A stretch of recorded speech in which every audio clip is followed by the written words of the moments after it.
Crees que sabes lo que comen los caníbales de Papúa. Piensas en carne humana, en rituales oscuros. Pero la verdad es mucho más perturbadora, porque lo que realmente comen está vivo, y hoy vas a verlo todo. En lo más profundo de la selva de Papúa Nueva Guinea, existe una tribu que Occidente llamó los últimos caníbales del mundo. Su nombre, los Korowai. Viven en casas árbol a 40 metros de altura, sin contacto con la civilización moderna, sin electricidad, sin supermercados, y durante décadas, el mundo entero los miró con horror, creyendo que su dieta se basaba en carne humana. Pero eso es solo la mitad de la historia, porque lo que realmente comen los Korowai no aparece en ningún documental sensacionalista. Es algo que te hará cuestionar todo lo que creías saber sobre la supervivencia extrema. Y te advierto, lo que estás a punto de ver no es fácil de digerir. Los Korowai son una de las tribus más aisladas del planeta. No fueron contactados por el mundo exterior hasta 1974.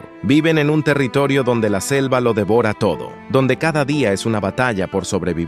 No hay agricultura moderna, no hay ganado, no hay refrigeradores ni conservas. Aquí la comida no se compra, se caza, se recolecta o se extrae de lugares que jamás imaginarías. Y eso nos lleva a la pregunta que todos evitan hacerse. Si no hay supermercados, si no hay granjas, ¿de dónde viene la proteína? La respuesta está en los árboles, pero no en sus frutos. Imagina un gusano del tamaño de tu pulgar, blanco, gordo, con la piel translúcida que deja ver sus órganos moviéndose por dentro. Imagina que está vivo, retorciéndose, y que alguien lo coloca frente a ti y te dice que es hora de comer. Este es el gusano de palma sagú, y para los Korowai es el equivalente a un filete. Es proteína pura, grasa natural, energía concentrada. Y lo más importante, está en todas partes. Para conseguirlos, los Korowai derriban palmeras enteras, usan hachas de piedra o machetes que obtienen del exterior, cortan el tronco, lo abren con precisión quirúrgica y esperan, porque en el interior de esa madera húmeda y podrida,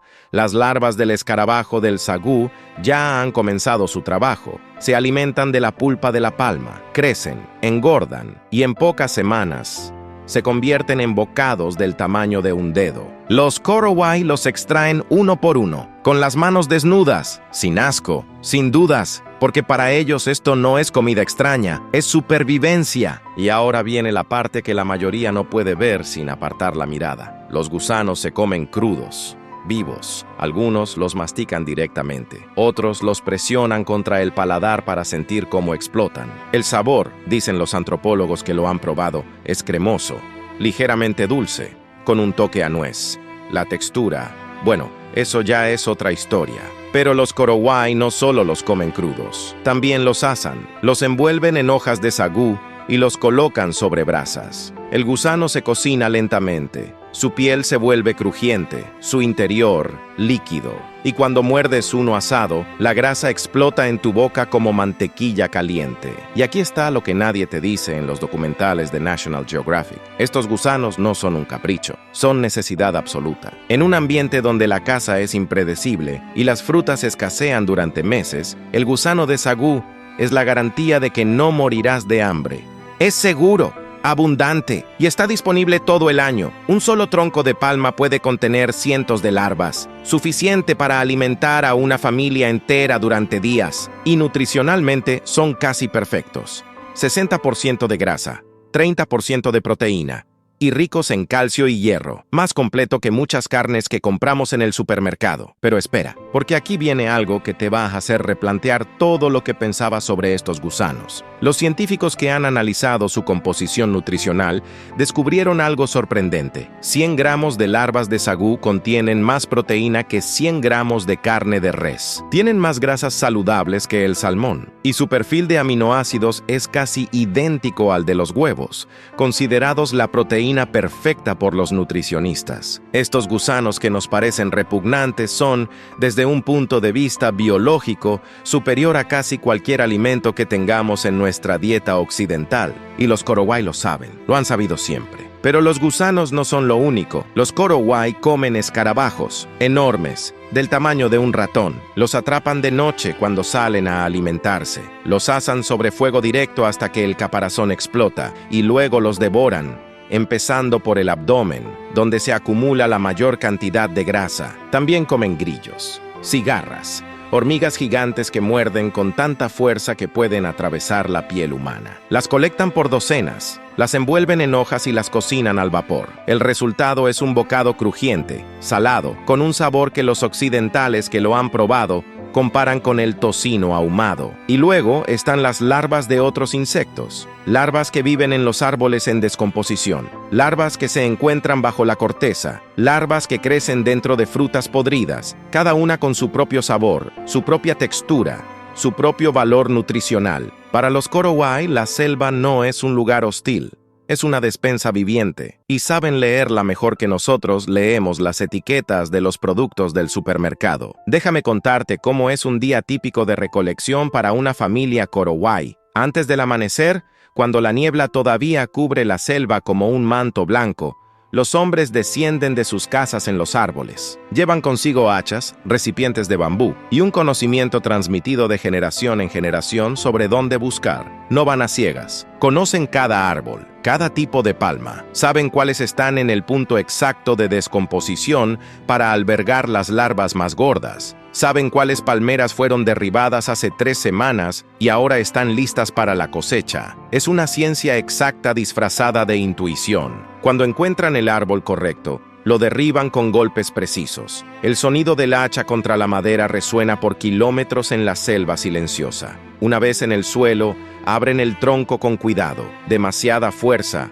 y aplastarás las larvas. Muy poca, y perderás tiempo valioso. Y en la selva, el tiempo es supervivencia. Cuando el tronco se abre, el interior revela un mundo blanco y palpitante. Cientos de larvas moviéndose entre la pulpa podrida, algunas tan grandes como tu dedo índice, otras apenas del tamaño de un maní. Los Korowai las recogen con las manos, las colocan en recipientes de bambú y continúan buscando, porque una familia puede necesitar varios cientos de larvas para alimentarse durante una semana. Pero aquí está lo fascinante. No todas las larvas son iguales. Los Korowai distinguen entre al menos 5 tipos diferentes de larvas de sagú, cada una de una especie distinta de escarabajo. Algunas son más grasas, otras más proteicas. Algunas tienen un sabor más dulce, otras más intenso, y cada tipo se prepara de manera diferente. Las más grasas se asan para que la grasa se derrita y caiga sobre hojas que luego se usan como salsa. Las más pequeñas se comen crudas porque su textura es más delicada. Las medianas se ahuman durante horas para preservarlas. Porque sí, los Korowai también conservan alimentos, solo que no usan refrigeradores. Usan humo, sal natural de cenizas y el calor constante del fuego que arde en el centro de sus casas. Y ahora déjame describirte algo que probablemente nunca imaginaste. ¿Cómo es el proceso de comer estas larvas en una comida familiar Korowai? La familia se reúne alrededor del fuego central de la casa árbol. Las larvas asadas se colocan sobre hojas de palma que funcionan como platos. Los niños reciben las más pequeñas, los adultos las más grandes, y hay un orden, un ritual. Primero se ofrece a los espíritus de la selva, un gesto simbólico, colocando una larva en el borde de la plataforma de la casa para que los ancestros también se alimenten. Luego, el padre de familia toma la primera, la muerde, la grasa explota, y solo entonces el resto de la familia comienza a comer. No hay cubiertos, no hay servilletas, solo manos, bocas y el sonido de la grasa chisporroteando. Los niños ríen cuando las larvas explotan de forma inesperada. Las madres corrigen la técnica de los más pequeños, enseñándoles a presionar la cabeza de la larva antes de morderla para evitar que el líquido interior les salpique la cara. Es una escena doméstica, familiar, cálida. Y si cierras los ojos y solo escuchas, podrías estar en cualquier hogar del mundo donde una familia comparte la cena. La diferencia es solo lo que hay en el plato. ¿Por qué insectos? ¿Por qué no cazar más cerdos salvajes o aves? La respuesta es simple: eficiencia energética. Cazar un cerdo salvaje requiere días de rastreo, riesgo de lesiones, gasto de energía masivo, y no hay garantía de éxito. Pero recolectar larvas de sagú es seguro, predecible, y el retorno energético es inmediato. Por cada caloría que gastas derribando una palma, obtienes 100 a cambio. Es matemática de supervivencia, y los Korowai la dominan desde hace milenios. Ahora bien, aquí viene el choque cultural que nadie quiere admitir. Nosotros también comemos insectos, solo que no nos damos cuenta. Cada año, sin saberlo, consumes entre 500 gramos y 1 kilo de insectos. Están en la harina, en el chocolate, en los jugos procesados. Las regulaciones alimentarias permiten un cierto porcentaje de fragmentos de insectos en casi todos los productos industriales. La diferencia es que nosotros nos horrorizamos cuando los vemos enteros. Los Korowai simplemente son más honestos al respecto. Y hay algo más profundo aquí, algo que cuestiona nuestra idea de qué es comida civilizada. Nosotros criamos vacas en espacios minúsculos, las alimentamos con hormonas, las matamos en líneas de producción industrial y luego compramos su carne envuelta en plástico, sin sangre, sin vísceras, sin ningún recordatorio de que alguna vez fue un ser vivo. Los Korowai cazan, recolectan y comen con plena conciencia de lo que están haciendo. ¿Quién es realmente más conectado con su comida? Pero hablemos de los otros alimentos que los Korowai consumen, porque su dieta no se limita solo a insectos. También cazan. Los cerdos salvajes son el premio mayor. Un solo cerdo puede alimentar a toda una comunidad durante días. Pero cazar un cerdo en la selva de Papúa no es como ir al supermercado. Requiere estrategia. Los Korowai construyen trampas elaboradas usando lianas y troncos. Colocan las trampas cerca de los caminos que los cerdos usan regularmente y esperan, a veces durante semanas. Cuando finalmente atrapan uno, es motivo de celebración. Toda la comunidad se reúne. El cerdo se descuartiza con precisión, nada se desperdicia. La carne se distribuye según reglas estrictas de parentesco. Los órganos internos son considerados un manjar. El hígado, el corazón, los riñones se asan inmediatamente y se comparten entre los cazadores. La grasa se derrite y se guarda en recipientes de bambú para usarla en futuras comidas. Incluso los intestinos se limpian meticulosamente y se rellenan con sangre y hierbas para hacer algo parecido a una morcilla. También cazan aves, casuarios, palomas, loros, pero las aves son difíciles, rápidas, y en la densidad de la selva es casi imposible verlas hasta que es demasiado tarde. Por eso los Korowai usan trampas. Construyen lazos de fibra vegetal que cuelgan de las ramas. Cuando un ave aterriza, el lazo se cierra alrededor de sus patas. Es efectivo, silencioso, y no requiere el gasto energético de perseguir un animal volador por la selva. Y luego está la pesca. Los ríos de Papúa están llenos de vida. Peces, camarones de agua dulce, cangrejos. Los Korowai no usan cañas ni redes modernas. Usan lanzas talladas en bambú. Se paran en las rocas, inmóviles como estatuas, esperando que un pez pase nadando debajo. Y cuando lo hace, la lanza se clava con precisión quirúrgica. También usan una técnica ancestral llamada pesca con veneno. Machacan raíces de ciertas plantas que contienen toxinas naturales.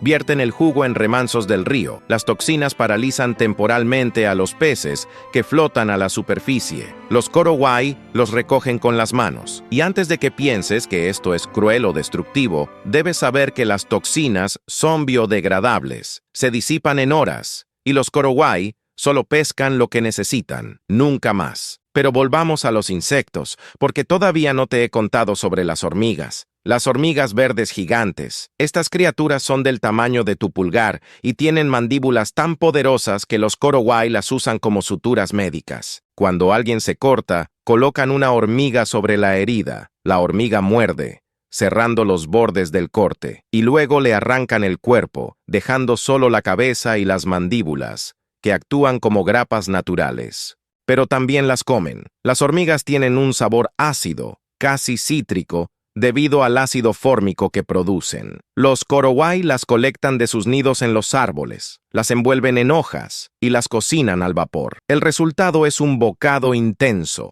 picante, que hace que tu boca salive instantáneamente. Y las termitas. Las termitas son otra fuente crucial de proteína. Los Korowai localizan los termiteros, que pueden ser del tamaño de un automóvil, y los abren con cuidado. Dentro, miles de termitas soldado intentan defender su hogar, pero los Korowai son más rápidos. Recogen puñados de termitas, las colocan en recipientes de bambú y las llevan de vuelta a casa.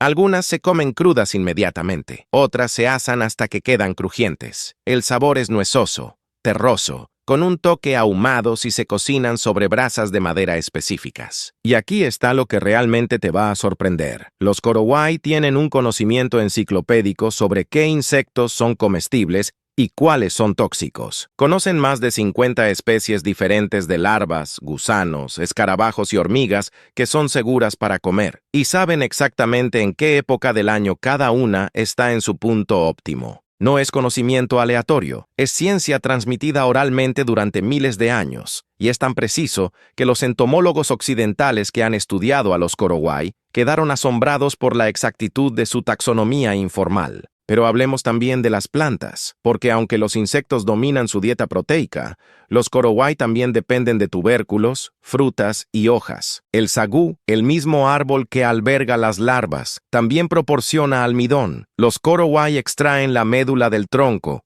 la lavan con agua y obtienen una pasta blanca rica en carbohidratos. Esta pasta se cocina sobre piedras calientes hasta formar una especie de pan denso y gomoso. No tiene mucho sabor por sí solo, pero es energía pura. Y en la selva, la energía es moneda. También recolectan frutas silvestres, pandanus, un fruto con espinas que tiene un sabor entre piña y mango, frutas de palma que son ricas en aceites, bayas que crecen en arbustos específicos que solo dan fruto una vez al año, y hojas que se comen como vegetales, hojas que se usan para envolver alimentos, hojas que tienen propiedades medicinales. Los Korowai pueden identificar cientos de especies de plantas, saben cuáles son comestibles, cuáles son tóxicas, cuáles curan enfermedades y cuáles se usan en rituales. Y ahora, después de todo esto, llegamos al tema que has estado esperando, el elefante en la habitación. El tema que todos quieren escuchar pero que nadie entiende realmente.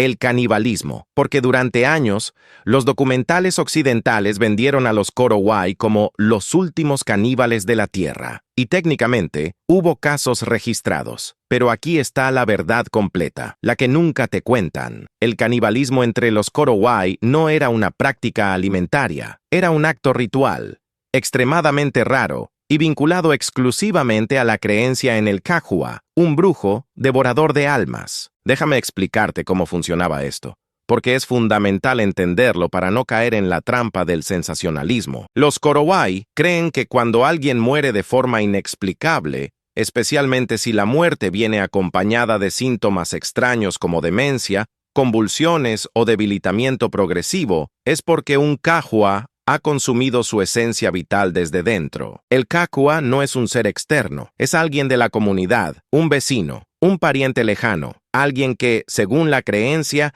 ha desarrollado poderes oscuros y se alimenta de las almas de otros mientras duermen. Cuando moría alguien bajo estas circunstancias, los ancianos de la comunidad se reunían, deliberaban, consultaban sueños, señales, comportamientos sospechosos, y eventualmente identificaban al supuesto Kahua. La acusación era una sentencia de muerte. El acusado era ejecutado. Y aquí viene la parte que el mundo occidental malinterpretó completamente. En algunos casos, el cuerpo del Kahua ejecutado era parcialmente consumido, pero no por hambre, no por gusto, no porque fuera parte de su dieta, sino como un acto de justicia cósmica, como una forma de recuperar la esencia vital que el Kahua había robado, de cerrar el círculo, de restaurar el equilibrio. Y aquí está el detalle crucial que cambia todo. Esta práctica prácticamente desapareció hace décadas. Los últimos casos documentados datan de los años 80 y 90, y fueron eventos extraordinarios,